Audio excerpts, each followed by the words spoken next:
Good afternoon everyone. आवाज़ आ रही है मेरी? गुड आफ्टरनून सर, आ रही है। Okay, thank you. तो ये डे 3 है और हम सर्च इंजन बेसिक्स डिस्कस करने जा रहे हैं। डे 3 के कंटेंट्स पहले डिस्कस कर ले, हमें आज पढ़ना क्या क्या है। So it's all about search engines. Search engine क्या होते हैं, कैसे काम करते हैं, और सर्च इंजन्स की जो टोटल वर्किंग है उसके अंदर कहीं हम अपनी तरफ से कुछ इन्फ्लुएंस कर सकते हैं क्या। तो ये चीज़ें हमें आज डिस्कस करनी है। हमें जो टॉपिक्स डिस्कस करने हैं वो हैं internet and search engine basics. Internet क्या है और सर्च इंजन्स क्या हैं। दूसरी चीज़ है importance of search engines. Search engines क्यों इम्पोर्टेंट है। तीसरी चीज़ है how the search engines work. Search engines काम कैसे करते हैं। चौथा है Google search engine architecture. Google का आर्किटेक्चर क्या है, गूगल कैसे काम करता है। सो ये थोड़ा स्पेसिफिक हो गया। पहले हम बात करेंगे सर्च इंजन्स कैसे काम करते हैं और फिर हम बात करेंगे गूगल कैसे काम करता है। देन हम बात करेंगे सर्च इंजन्स के एल्गोरिदम की और फिर बात करेंगे पेज रैंक टेक्नोलॉजी की। So these are the topics that we will be covering today. Let's get started with the very first topic, internet and search engine basics. So first of all, uh, let me clarify what is internet and what are search engines. Internet is a worldwide network of shared information. Internet एक shared जानकारियों का यानी बांटी हुई जानकारियों का एक world wide network है, पूरी दुनिया में फैला हुआ नेटवर्क है। तो मतलब ये हुआ कि ये एक ऐसा दुनिया भर में फैला हुआ नेटवर्क है जिसके ज़रिए जानकारियाँ या तो बांटी जा सकती हैं या बांटी गई हैं। Technically we call it as network of networks. तकनीकी तौर पे इसको हम नेटवर्कों का नेटवर्क कहते हैं।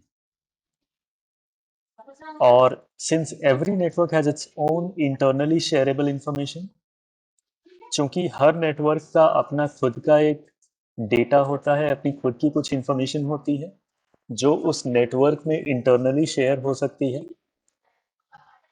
तो when it comes to many networks connected together, जब बात ये आती है कि बहुत सारे नेटवर्कों को आपस में जोड़ा जाएगा, तो जो इंफॉर्मेशन उन नेटवर्कों के अंदर शेयरेबल थी, इंटरनली शेयरेबल थी, वो अब शेयरेबल हो जाती है for all the networks. And this way that same information becomes shareable to the entire world, and that is how internet is formed. इसी तरीके से इंटरनेट बना हुआ है। मैं यहाँ पे एक कॉन्सेप्चुअल क्लैरिटी देना चाहूँगा। इंटरनेट कोई फिजिकल चीज़ है ही नहीं। ये कोई ऐसी चीज़ नहीं है जो आपको कहीं नज़र आ जाए। इंटरनेट बेसिकली एक स्टेट ऑफ माइंड है। हमारे दिमाग में कहीं कुछ ऐसा एक स्केच बना हुआ है जिसमें हमको ऐसा लगता है कि दुनिया भर में जो छोटे छोटे नेटवर्क्स हैं अलग अलग जगहों पे, सारे के सारे आपस में जुड़े हुए हैं और यही इंटरनेट है। अब वो किस तरह से जुड़े हैं इस पे बात की जा सकती है।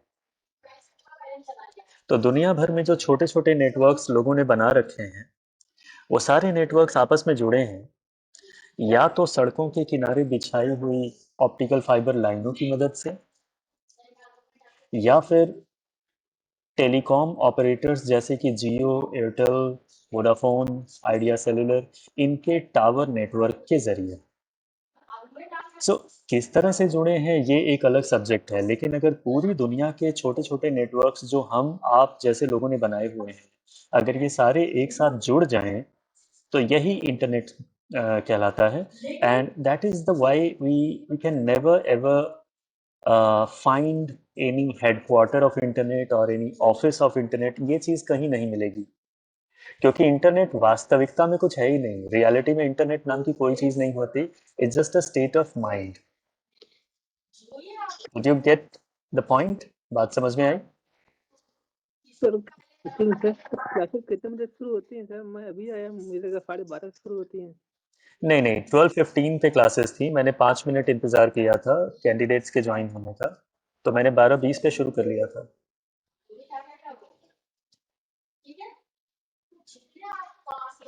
All right. So Sir, do we relate internet with the electricity? I think no, you should not relate internet with electricity, because electricity is an all different. Uh, electricity is a kind of energy, right? Internet is neither an energy nor a kind of commodity that can be communicated or that can be transferred from one place to another place.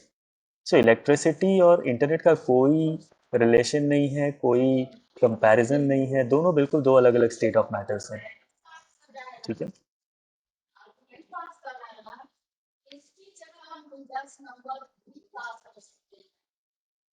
Rakshit, did you get the answer? Yes, sir. Yes, sir. Yeah, okay, thank you. So internet is important. Internet important है because it makes everything publicly shareable. अगर कोई data है locally shareable है तो उसको publicly shareable बना देता है इंटरनेट। कैसे करता है, इसमें हमने अभी बात की है इस बारे में। दुनिया भर के नेटवर्क अगर एक साथ जुड़ जाएंगे तो जो चीज एक नेटवर्क के अंदर शेयर हो रही थी वो अब सारे नेटवर्कों में शेयर होने लगेगी ना। So it makes everything publicly shareable. It allows us to reach to those people who are not along. और आप देखिए जिस क्लास में हम ये चीजें डिस्कस कर रहे हैं, ये इस दूसरे पॉइंट का परफेक्ट एग्जाम्पल है। मैं आप लोगों से बात कर पा रहा हूँ, आप लोग मुझसे बात कर पा रहे हैं, जबकि हम एक कमरे में नहीं बैठे हुए हैं। वी आर नॉट अलॉन्ग, हम एक दूसरे के साथ नहीं बैठे, but still we are connected, we are talking, we are discussing on topics that we need to study, right? It is all because of internet.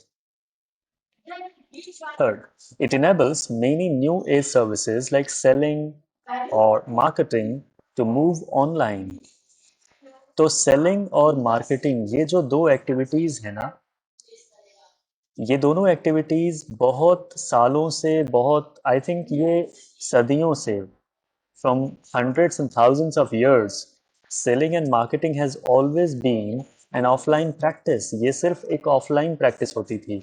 अगर कुछ बेचना था तो दुकान खोल लो, अगर किसी चीज़ का प्रचार करना है तो पब्लिसिटी चालू कर दो, मुंह से बताना चालू कर दो घूम घूम के, या पोस्टर्स छाप के चिपकाना शुरू कर दो। बट ये सारी चीज़ें ऑनलाइन हो गई हैं ऑल बिकॉज ऑफ इंटरनेट, और इसके जैसी कई सारी नई सर्विसेज आ गई हैं। सो ई कॉमर्स जो है वो इस तीसरे पॉइंट का परफेक्ट एग्जाम्पल है। चौथा, it facilitates earnings as well by works like content writing.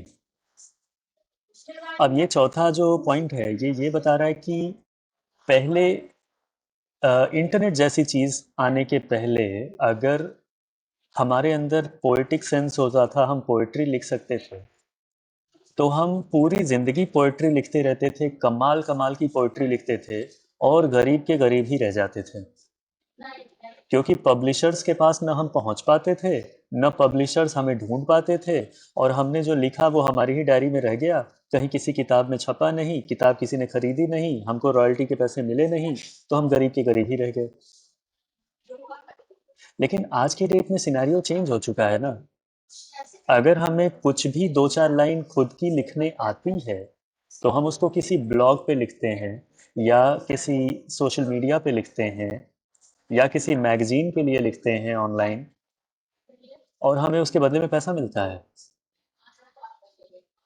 So it facilitates earnings as well by works like content. अगर आप कंटेंट राइटिंग कर रहे हैं तो आपको पैसा मिलता है इसका, एंड इट्स लाइक ह्यूज, काफ़ी पैसा मिलता है।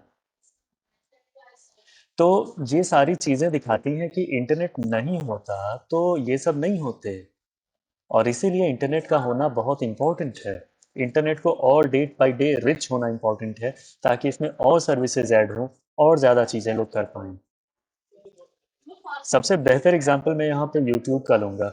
2003 में यूट्यूब आया। 2003 के पहले इंटरनेट था, लेकिन वीडियोस पोस्ट करके और वीडियोस पे सब्सक्राइबर्स और लाइक्स और कंटेंट और व्यूज कलेक्ट करके पैसे कमाने वाला सिस्टम तो होता ही नहीं ना, अगर यूट्यूब नहीं होता तो। ये दिखाता है कि अगर यूट्यूब जैसी सर्विस 2003 में आ गई, तो आज की डेट में यूट्यूब से कितने सारे लोग लखपति करोड़पति बने हुए हैं। यही हाल ब्लॉग्स का है। ब्लॉग लिख लिख करके बड़े सारे लोगों ने बहुत सारा पैसा बनाया। That shows that internet is important not only because it connects everybody all together, but it lets you earn some parallel income as well. तो इंटरनेट बहुत इंपॉर्टेंट है, ये तो बात यहाँ पे हो गई। एंड सर्च इंजन्स की बात अगर करें, तो सर्च इंजन्स वो वेब पेजेस हैं जो हमें इनेबल करते हैं कि हम कोई सी भी इंफॉर्मेशन पूरे इंटरनेट के अंदर ढूंढ सकें। हम जानते हैं कि इंटरनेट के अंदर दुनिया भर की वेबसाइट्स का एक बहुत बड़ा कलेक्शन है, जिसको www कहते हैं। तो दुनिया भर की वेबसाइट्स, पहले तो मुझे आप ज़रा ये बताइए, do you have any exact count of how many websites do we have in the www as of today? Do you have any exact count? No, We finite. can't, we can't even speculate. हम अंदाजा भी नहीं लगा सकते कितनी websites हैं आज की डेट में। तो अगर मेरा कीवर्ड है, अगर मैं सर्च करना चाहता हूँ सचिन तेंदुलकर, ये मेरे 2 वर्ड्स है जो मैंने गूगल पे टाइप करके हिट कर दिया इंटर, और अब गूगल पे सचिन तेंदुलकर सर्च हो रहा है मेरे लिए। तो कुछ पता है क्या हमें एग्जैक्टली कि सचिन तेंदुलकर ये जो 2 वर्ड्स हैं ये पूरी दुनिया की कितनी वेबसाइट्स में होंगे? हमें कभी पता नहीं होता। बट गूगल, याहू, बिंग जैसे जो सर्च इंजन्स हैं वो हमारे लिए ये काम आसान करते हैं।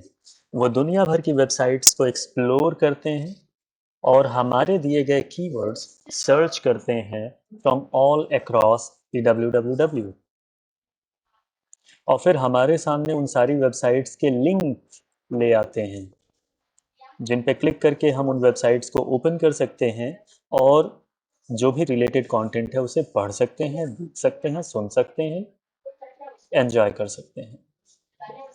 So this is what search engines are intended to do.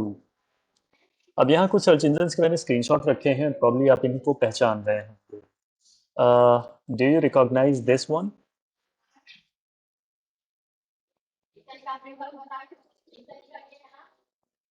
आप इसे पहचान रहे हैं?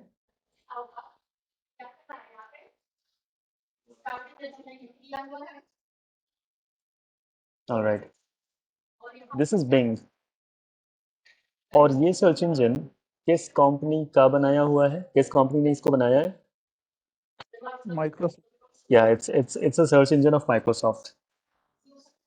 Now this one,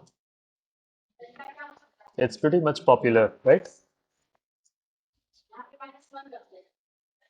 दुनिया में जितने भी सर्चेस होते हैं ऑनलाइन, उनमें से मोर देन 95% सर्चेस पे सिर्फ गूगल का कब्जा है। तो दुनिया के 100 सर्चेज में से 95 सर्चेज गूगल पे होते हैं, 5 सर्चेज में बिंग आ जाता है, याहू आ जाता है, डकडकगो आ जाता है, या कोई और आ जाता है।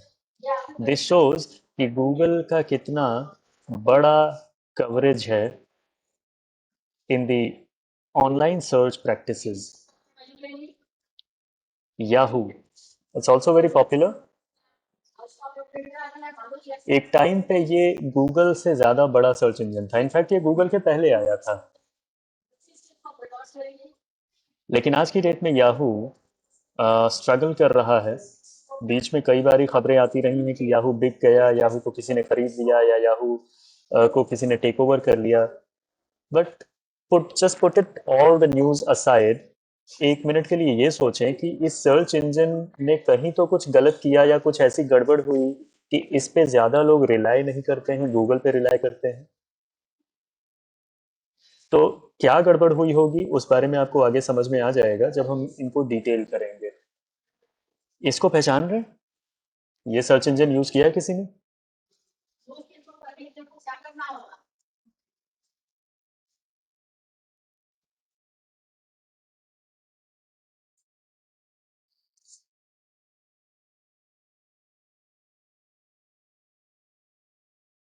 किसी ने इस्तेमाल नहीं किया डक डक गो को? ओके, मैं बताता हूँ कि डक डक गो एक बड़ा रीसेंट, बहुत ही हाल ही में डेवलप हुआ सर्च इंजन है और बड़ी तेजी से ग्रो भी करता हुआ सर्च इंजन है। ये बड़ी तेजी से ग्रो कर रहा है, बड़े सारे लोग डक डक गो का इस्तेमाल कर रहे हैं। And the reason is that DuckDuckGo claims that it doesn't track your search history, your browsing history, and whatever kind of data that other search engines collect. दूसरे search engines क्या क्या data collect करते हैं आपका, वो सब कुछ duck duck गो नहीं करता। डक डक गो साफ कहता है आपको जो सर्च करना है सर्च करो, हम कोई ट्रैक रिकॉर्ड नहीं रखते। तो आपको तो पता है ना कि गूगल पे कई बार सिर्फ इस बात के एलिगेशंस लगे हैं कि वो लोगों की पर्सनल इंफॉर्मेशन चुराता है। मुझे बताइए, आप ये बात जानते भी हैं या नहीं?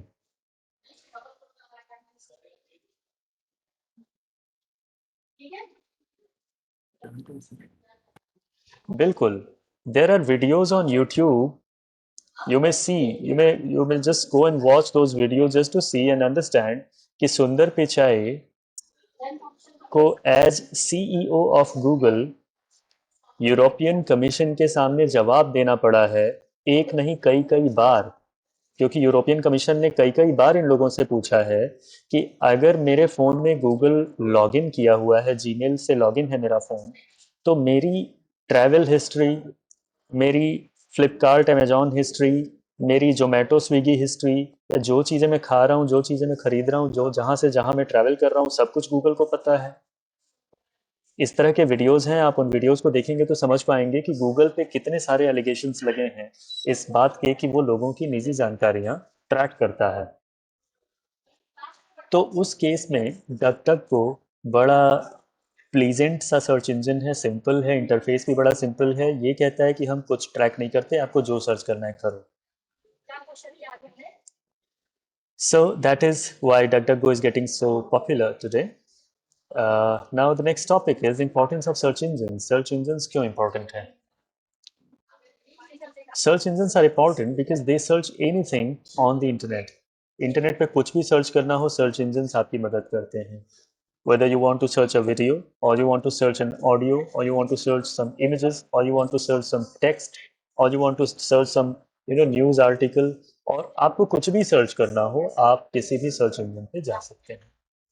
तो ये सबसे बड़ा इनका इंपॉर्टेंस है कि कुछ भी सर्च करने की आपको सहूलियत देते हैं। And the second thing is search results are basically links to websites having relevant content, hence we don't need to memorize the URLs. हमें बड़ी सारी वेबसाइट्स के URL याद करने की ज़रूरत नहीं होती। क्यों नहीं होती? क्योंकि हम गूगल पे जाएंगे, अपना कीवर्ड सर्च करेंगे और जो ज़रूरी वेबसाइट है वो हमारे सामने आ ही जाएगी। हम उस पर लिंक पे क्लिक करके उस वेबसाइट को विजिट कर लेंगे। उसके URL को याद करने की ज़रूरत क्या है? बात समझ में आई?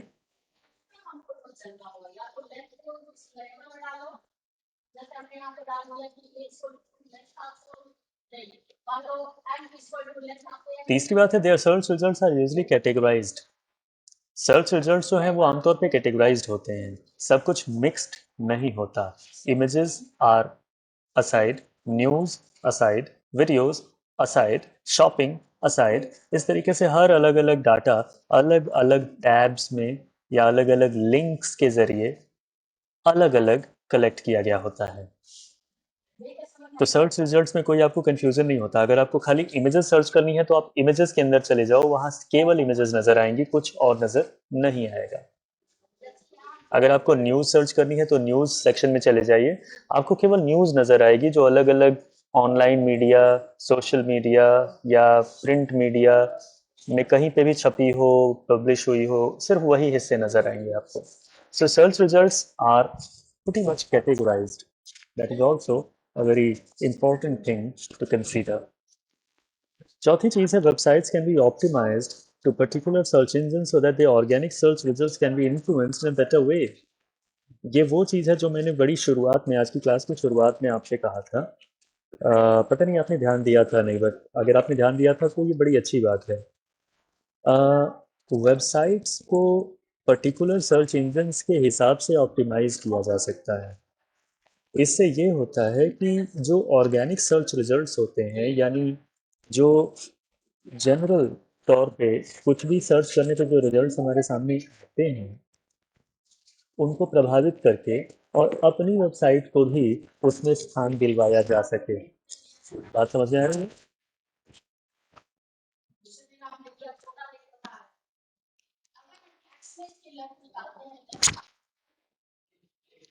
Let me show you some examples for that.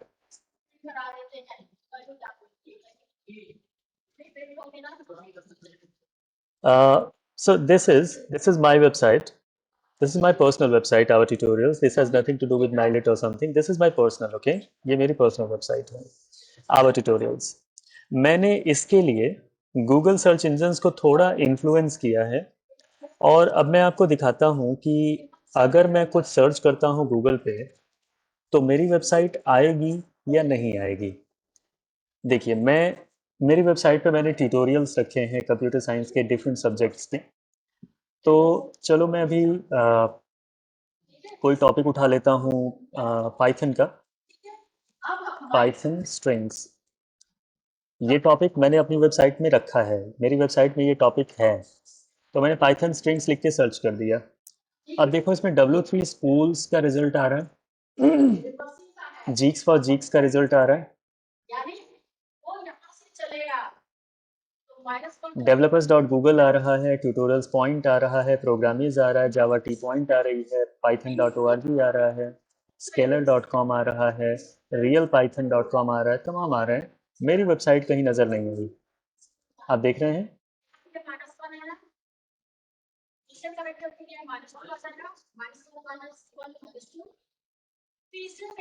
तो हो सकता है मेरी वेबसाइट शायद दूसरे या तीसरे गूगल सर्च पेजेस पे हो, लेकिन मैं इतना अंदर जाऊं ही क्यों. मैं मान लूंगा कि मेरी वेबसाइट इन सर्च रिजल्ट्स में नहीं है. कोई और कीवर्ड ट्राई करते हैं. एक इलेक्ट्रॉनिक्स का सब्जेक्ट है कंप्यूटर ऑर्गेनाइजेशन, तो उसका एक टॉपिक है फ्लिप फ्लॉप. अब अगर इसे मैं देखता हूँ,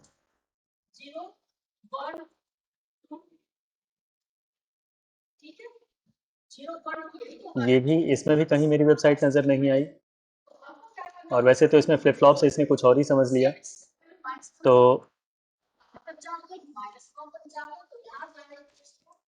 व्हाट आर फ्लिप फ्लॉप्स?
तो आप देख सकते हैं कि मैंने लगभग 3-4 पेजेस एक्सप्लोर कर लिए हैं गूगल सर्च रिजल्ट्स के, और कहीं पे भी आवर ट्यूटोरियल्स नज़र नहीं आ रही. तो इसका मतलब ये निकलता है कि इस वेबसाइट को गूगल सर्च ज़्यादा इम्पोर्टेंस नहीं दे रहा. Are you getting the point?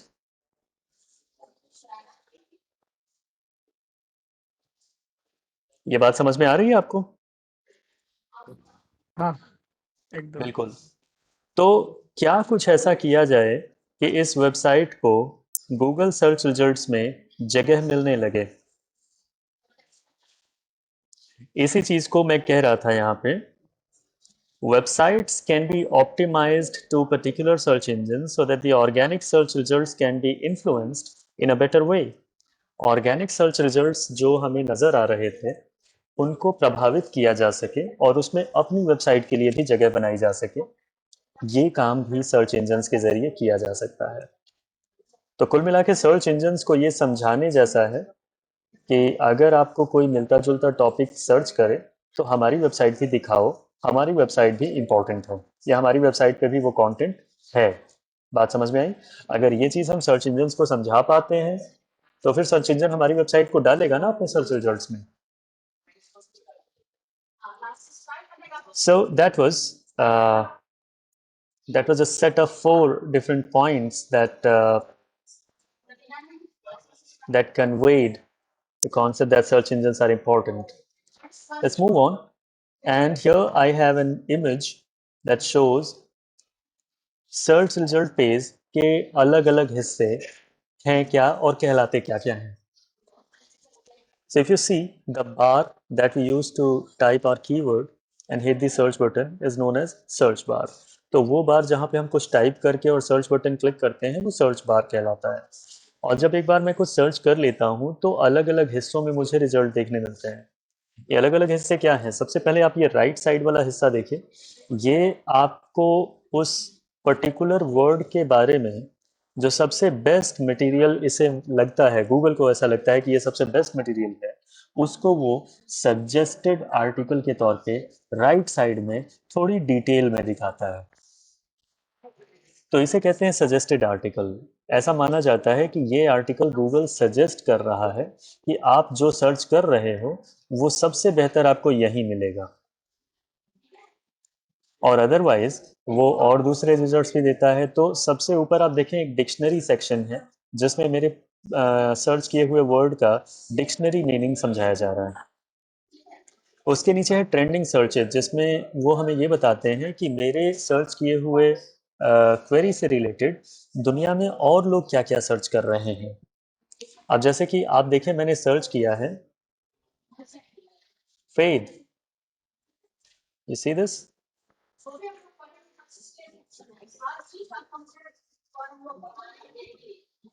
तो मैंने फेद लिख के सर्च किया और फेद की मुझे डिक्शनरी मीनिंग दिखाई गई और फिर नीचे ये भी दिखाया गया कि लोग फेद से रिलेटेड क्या क्या सर्च कर रहे हैं. तो लोग सर्च कर रहे हैं what does having faith mean, what is faith in Christianity, what is the purpose of faith, what are the 3 components of faith. तो ये दिखाता है कि फेथ से रिलेटेड दुनिया में और लोग क्या क्या सर्च कर रहे हैं. और इसके बाद जो आप देख रहे हैं ये वेबसाइट्स के लिंक्स हैं. तो बात समझ में आई? This is how search engines present the information once all the information is extracted from the www. पूरे www को एक्सप्लोर करने के बाद जो जानकारियां गूगल इकट्ठा कर पाता है उसको दिखाने का ये गूगल का तरीका है. Let's now move on. And the next thing is very important, how the search engine works. Search engine काम करता कैसे है? तो जब हम गूगल पे कुछ लिख के सर्च करते हैं और गूगल तमाम सारी वेबसाइट्स के लिंक हमारे सामने ले आता है तो ये हो कैसे रहा है, गूगल उसके पीछे कर क्या रहा है?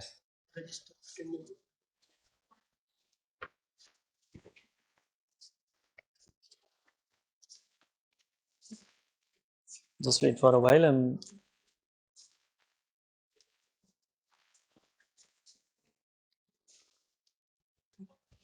मैडम से करवा लो. All right. So, how the search engines work? Search engines के काम करने का जो तरीका है उसे मैंने एक डायग्राम के अंदर समेटा है. So if you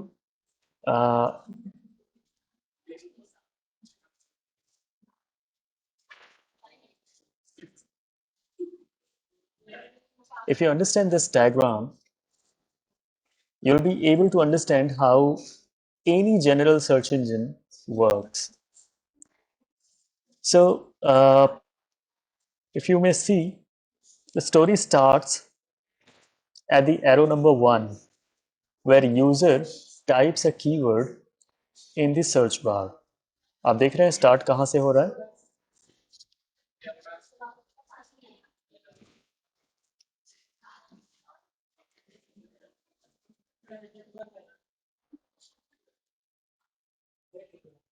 Astha, are you in the class?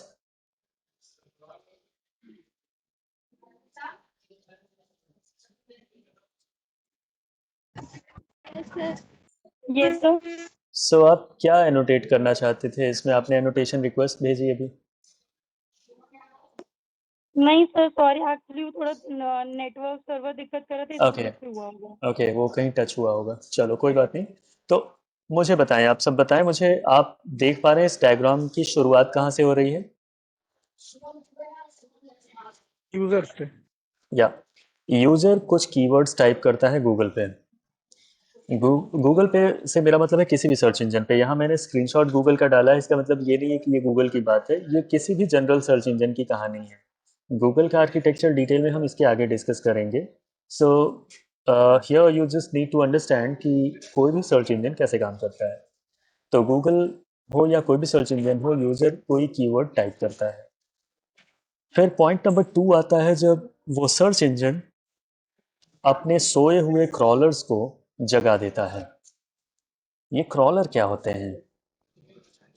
So crawlers are programs used by search engines just to get into different websites of the entire www. यानी www के अंदर जितनी भी वेबसाइटें हैं, उन सारी वेबसाइट्स के अंदर क्रॉलर एंटर करता है। और तीसरे पॉइंट में आप देख सकते हैं कि ये क्रॉल करता है थ्रू आउट द वेबसाइट्स। जितनी वेबसाइटें ये पाता है, सभी वेबसाइटों के अंदर क्रॉल करता है, उनके कंटेंट को खंगालता है। पॉइंट नंबर 4 देखिए, ये सारी वेबसाइटों के कंटेंट में मेरे टाइप किए हुए कीवर्ड को ढूंढता है, जिसको कीवर्ड इंस्पेक्शन आप कह सकते हैं। तो सपोज करें कि इसने 1000 वेबसाइट्स एक्सप्लोर की और उनमें से 500 वेबसाइट्स में कंटेंट मैच कर गया, तो उन 500 वेबसाइट्स को एक तरफ कलेक्ट करता है और एक डेटाबेस बनाया जाता है। फिफ्थ पॉइंट पे आप देख रहे होंगे, एक डेटाबेस तैयार किया जाता है जिसमें वो 500 वेबसाइटें रखी जाती हैं जिनके अंदर मेरा ढूंढा हुआ कंटेंट या मेरा सर्च किया हुआ कीवर्ड मैच कर रहा था। Can you move the screen, please? Yeah, Venkat, what you just said? No. Can you move the screen, please? 4, 5 are not seen. Okay, so you're not able to see 4 and 5. Yeah. Is it visible now? Yes. Okay.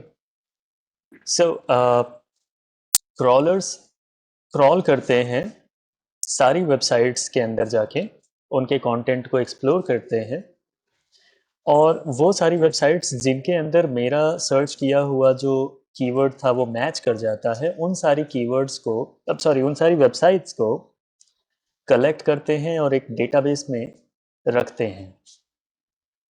तो ये keyword inspection और database के stages थे। जब सारी वेबसाइटें जिनमें मेरा keyword match कर गया डेटाबेस में कलेक्ट हो जाती हैं, तो फिर उस डेटाबेस को ओपन किया जाता है, पॉइंट नंबर 6, और एक एक वेबसाइट निकाली जाती है। पॉइंट नंबर 7, उनकी इंडेक्सिंग होती है और वो सारी वेबसाइट्स यूजर को डिस्प्ले कर दी जाती हैं। तो ये तरीका है किसी भी आम जनरल सर्च इंजन का काम करने का तरीका। यूजर अपने कीवर्ड्स सर्च करता है, वो जो कीवर्ड्स हैं वो क्रॉलर को दे दिए जाते हैं, क्रॉलर उनको लेके सारी वेबसाइट्स में घुसता है, सारी वेबसाइट्स में से उन वेबसाइटों को वो किनारे करता है जिनमें वो सारे कीवर्ड मैच कर गए थे। सारी इकट्ठी की गई वेबसाइट्स को, फिल्टर की गई वेबसाइट्स को डेटाबेस में रखा जाता है, डेटाबेस ओपन होता है और एक एक वेबसाइट इंडेक्स होती है और डिस्प्ले होती है। This is how it's all performed. Now, once you have understood how a general search engine works, here we are moving on to discuss how Google works. तो गूगल का architecture क्या है, ये चीज़ अब हम डिस्कस करने जा रहे हैं, और इसका भी मैंने एक डायग्राम यहाँ बना रखा है. सो इस डायग्राम के ज़रिए गूगल के आर्किटेक्चर को समझेंगे. But before that, I'll just keep you on a hold for 1 minute because I'm getting an urgent call. Just be on a hold for 1 minute.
All right.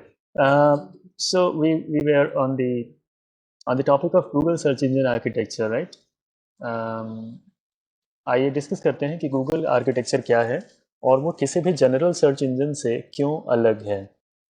ऐसा क्यों है कि मैंने जैसा बताया, दुनिया के 95% सर्च प्रैक्टिसेस पे सिर्फ गूगल का कब्जा है, मोर देन 95. तो इसके पीछे कुछ रीज़न है, क्योंकि गूगल ने इतना सोफिस्टिकेटेड सिस्टम बनाया है कि उसमें ट्रांसपेरेंसी भी है, उसमें प्रिसिजन भी है, उसमें अप्रोप्रिएटनेस भी है और टू द पॉइंट भी है.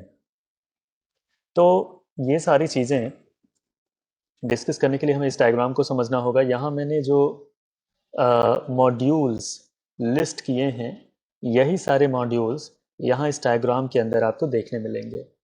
सो सीधे डायग्राम से ही शुरुआत करते हैं. Let me first ask from all of you, are you all able to see this diagram once in your page? Is it appropriately visible? Yes. All right, क्योंकि एक बार में पूरा डायग्राम दिखना ज़रूरी है। अगर आप इसको 2-3 टुकड़ों में देखोगे जूम इन जूम आउट करके तो मे बी वो पूरी कहानी समझने में प्रॉब्लम होगी। सो इट्स वेरी इंपॉर्टेंट कि ये पूरा डायग्राम एक बार में आपको नज़र आए। So again here story starts when the client types in some keyword on the search bar of Google। तो मैंने यहाँ वर्ड्स भी जो यूज़ किए हैं वो client, query engine, crawl control etcetera etcetera. तो यहाँ मैंने यूज़र ने सर्च बार पे टाइप किया, सर्च बार से ये हुआ फिर वो हुआ, उस तरह की सिंपल लिंग्विस्टिक्स यूज़ नहीं किया है मैंने। क्लाइंट का मतलब ये हुआ कि गूगल का वो पेज जो हमारे सामने खुलता है, दैट इज़ क्लाइंट।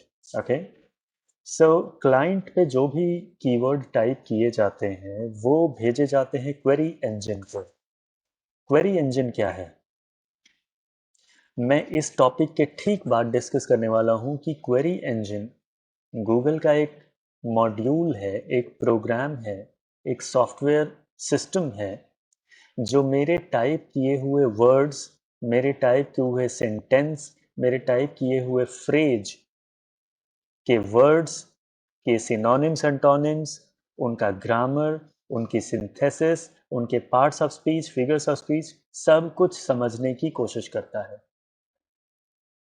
यहाँ तक कि स्क्रिप्ट भी। तो क्वेरी इंजन का all in all, query engine का जो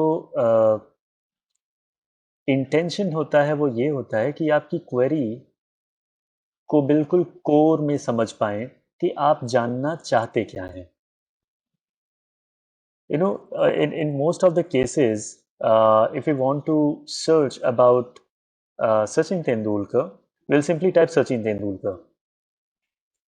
But that is not the specific kind of keyword for getting information about Sachin Tendulkar, right? अगर हमें सचिन तेंदुलकर कौन है ये जानना है तो मुझे लिखना चाहिए who is सचिन तेंदुलकर। अगर मुझे जानना है कि सचिन तेंदुलकर क्या करते हैं तो मुझे लिखना पड़ेगा what is the profession of Sachin Tendulkar. But हम क्या करते हैं, हम लिख देते हैं सचिन तेंदुलकर। तो ऐसे में गूगल बहुत ही डाइवर्स इंफॉर्मेशन हमारे सामने ले आता है। उसमें सचिन की पर्सनल इंफॉर्मेशन भी ले आता है, सचिन के एजुकेशनल बैकग्राउंड भी ले आता है, सचिन का क्रिकेट करियर भी ले आता है, पॉलिटिकल करियर भी ले आता है, उनका भारत रत्न भी ले आता है, सब कुछ ले आता है। तो क्वेरी इंजन वहां पे सही मायने में कहा जाए तो समझ ही नहीं पाता कि आप क्या जानना चाहते हैं, टू बी मोर प्रिसाइज। बात समझ में आई?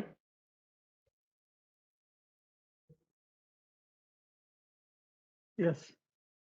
तो क्वेरी इंजन का मकसद ये होता है कि आपके इंटेंशन को समझ पाए कि आप एग्जैक्टली क्या जानना चाहते हैं। हालांकि फिर भी आपको बता दूं, गूगल का क्वेरी इंजन कितना पावरफुल है ये आपको इस टॉपिक के ठीक बाद समझ में आ जाएगा जब मैं आपको बताऊंगा कि ये कैसे आपके इंटेंशन तक पहुंचता है। ये सिर्फ आपके टाइप किए हुए वर्ड्स लेकर के काम शुरू नहीं करता है, ये आपने जो टाइप किए हैं वर्ड्स, उन वर्ड्स के पीछे आपके इंटेंशन तक पहुंच जाता है कि आप क्या जानना चाहते हैं, या आपकी मंशा क्या है, आपके मन में क्या चल रहा है। By the way, once query engine performs its task, तो वो कीवर्ड जो मैंने टाइप किए थे क्लाइंट पेज पे वो भेजे जाते हैं क्रॉल कंट्रोल को। Now what is crawl control? Crawl Control is another software program used by Google that is used to control many crawlers altogether। अभी मैंने पिछले डायग्राम में आपको बताया कि क्रॉलर क्या होते हैं। क्रॉलर ऐसे प्रोग्राम होते हैं जो दुनिया भर की वेबसाइट्स में जाके उनके कंटेंट को एक्सप्लोर करते हैं। तो अगर कोई सर्च इंजन एक क्रॉलर यूज कर रहा है, कोई सर्च इंजन 2 क्रॉलर यूज कर रहा है, कोई 3 क्रॉलर यूज कर रहा है, तो गूगल जो है वो हंड्रेड्स ऑफ क्रॉलर्स इस्तेमाल करता है। और यहाँ तक कि एक सॉफ्टवेयर सिस्टम बनाया हुआ है इन्होंने जिसका नाम है क्रॉल कंट्रोल। तो ये कंट्रोल करते हैं कि कौन सा क्रॉलर क्या सर्च करेगा। तो इससे गूगल थोड़ा ज़्यादा प्रिसाइजली सर्च कर पाता है। जैसे गूगल अपने एक क्रॉलर को ये कहता है कि तुम सचिन तेंदुलकर के बारे में केवल न्यूज़ ढूंढो, एक क्रॉलर को गूगल ये कहता है कि तुम सचिन तेंदुलकर के बारे में खाली वीडियोस ढूंढो। एक क्रॉलर को गूगल कहेगा तुम सचिन के बारे में केवल टेक्स्ट कंटेंट ढूंढो। एक को बोलेगा सचिन के बारे में केवल ऑडियो ढूंढो। तो इस तरीके से अलग अलग क्रॉलर्स अलग अलग स्पेसिफिक टाइप ऑफ कंटेंट ढूंढने पे लग जाते हैं और गूगल को ज़्यादा प्रिसाइज रिजल्ट मिलता है at the end of this process. Did you get it?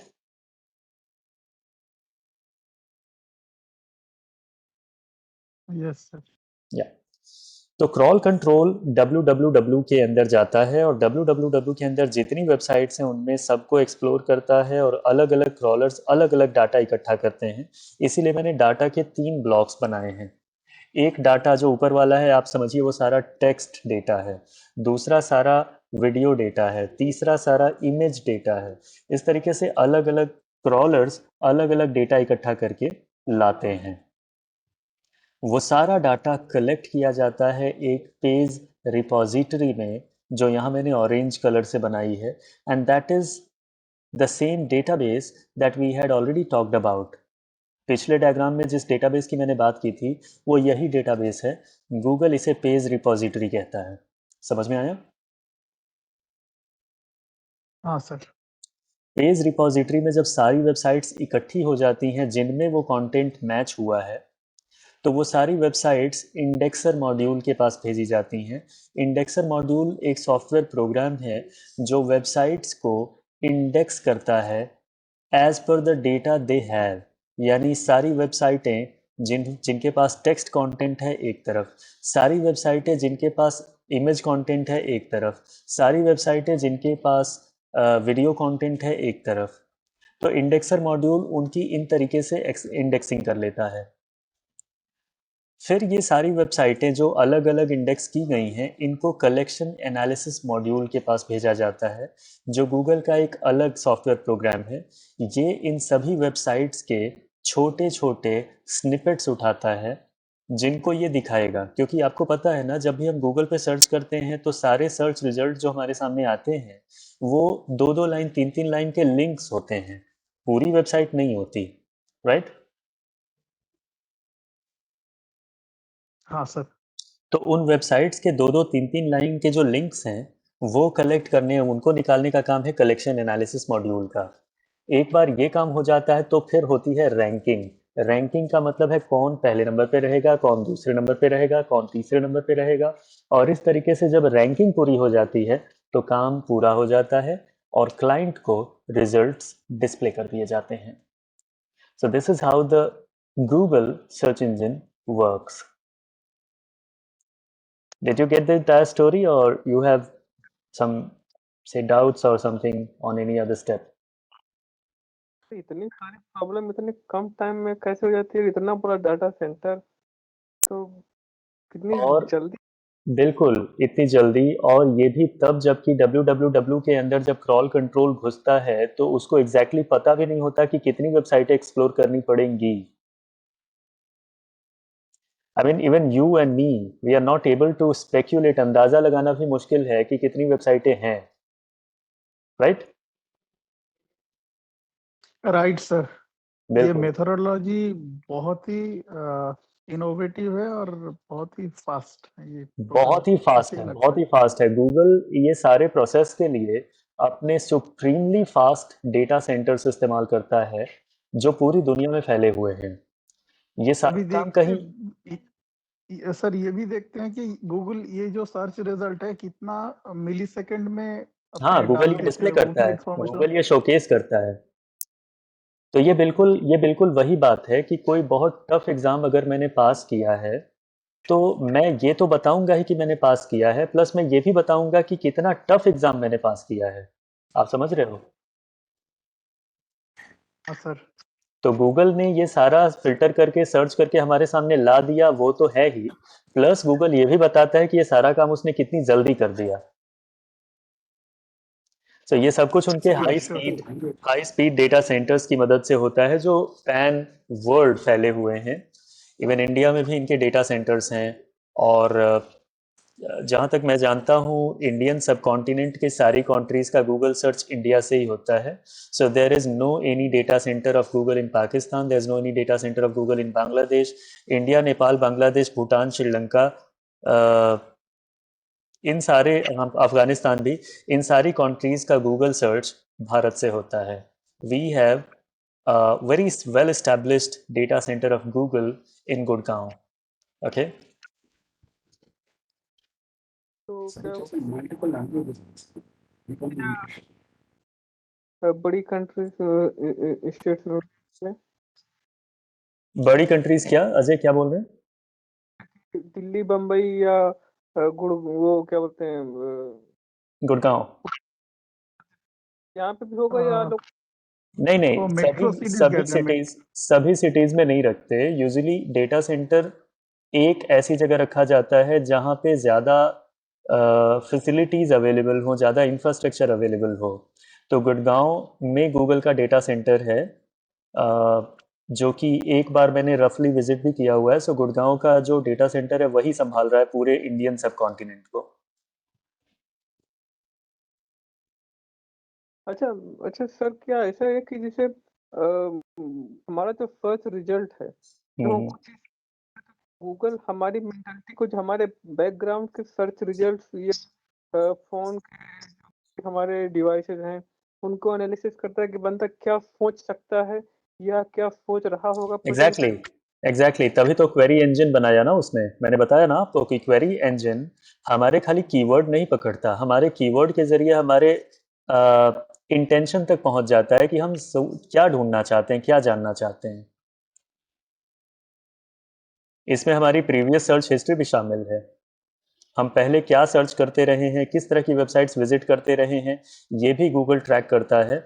लेकिन हाँ, ये सब चीज़ें तब हो पाती हैं जब आप अपने ब्राउज़र में हमेशा लॉगिन रहते हो, या फिर आप एक ही मशीन का इस्तेमाल करते हो, एक ही ब्राउज़र का बार बार इस्तेमाल करते हो, तो ये जानकारियाँ गूगल के पास जाएंगी. अगर आप मशीन बदल बदल के काम करते हो और आप लॉगिन भी नहीं रहते हो, जीमेल लॉगिन नहीं करते हो, तो फिर गूगल ये सारी जानकारियाँ आपसे नहीं ले पाएगा, वो आपको पहचान ही नहीं पाएगा ना.